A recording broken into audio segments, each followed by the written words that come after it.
waxaa la leeyahay kulmiyow madaxweynow adiguna kororso annakana ururada magax been maaha khaatigeeday leedahay golaheeday leedahay ragga yidhi bay leedahay. wasiirka wasaaradda arrimaha gudaha ee Somaliland ayaa waxa uu sheegay in xisbiyada mucaaradka Somaliland ay madaxweynaha ka dalbadeen inay muddo kordhin u sameeyaan halka iyaguna madaxweynaha ka dalbadeen inuunu ku furin ururada isla markaana uu muddo kordhin iyaga laftooda uu sameeyo. waana kan wasiir Maxamed Kaahin Axmed oo arrintaasi si qoto dheer uga hadlaya. arrinta mucaaradka fal kastoo kulmiye samayn jiray haddii xusbi mucaarad imika sameeyay cidina annagu kuma diidin laakiin waanu kala xariifsanahayoo annagu markaanu doonayno inaanu fal samayno yaa farsamada aanu falka u samaynaynaa baanu geli jirno xeerarka dalkaanu u raaci jirno inay imika yidhaahdaan musabixow soo dhaciyo xusbigaad kordhisanaysaa iyo kana waa caadi adduunyadoo dhan waa la is idhaahda hadda imika maanta ayaa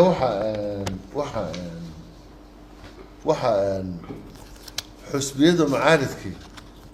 waxaa annaka nala leeyahay ya wararka hoose ee aan iyaga afkooda ka soo bixin iyo ergooyinka qaar nooba yimi waxaa la leeyahay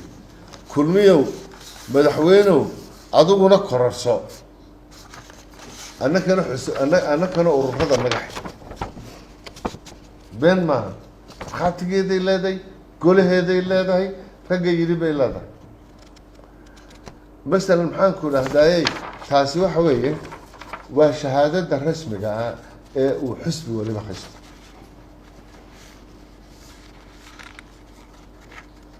shahaadada la siiyey ucid iyo kulmiye iyo wadani markii ururadii hore la qabtay qolo walba shahaadadaasaa la siiyey. shahaadadaasi xilliga ay joogsanaysaa waxa weeye waa 10 sannadood shahaadada oo jiraysa 10 sannadood. 2012 bay taariikhda la siiyey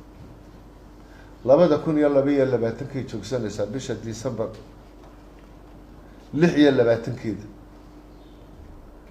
xeer number 14 baa tilmaamaya intaan maalintaa la gaadhin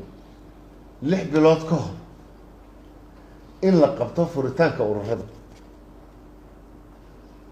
sideedaba sheekada odhanaysa ururada ha la furo waxa maxaanku idhahdayey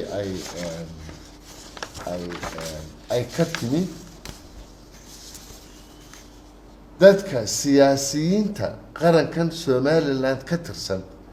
ee aan xusbiyadii hore ka tirsanayn hadduu udub yahay iyo hadduu ucid yahay iyo hadduu kulmiye yihiin ayaa waxay muddo dheer ku doodayeen siyaasadii dalku waxa ay u gashay minabol waxa ay u gashay maxaanku idhahdayey 3 xusbi waa in la furaa oo opportunity la siiyaa chance la siiyaa dadka siyaasiyiinta halkaas horta ay naga soo gashay jiritaanka xeer number 11 xeer number 14 waa laba sidee loogu tasarufayaa imika xeer number 14 sidee loogu tasarufayaa waxa maxaanku idhahdayey loogu tasarufayaa maxaanku idhahdayey qaraarka maxkamadda dastuuriga ah ee dalka oo kaas ah oo maxaanku idhahdayey 10 xubnood ee garsoorayaasha macal guddoomiyaha maxkamadda sare marka ay wada joogeen ay guddigood wada saxeexayaan marka ugu horeysa waxaan anigu caddeynayaa inaan sheegaya qoladayada kulmiye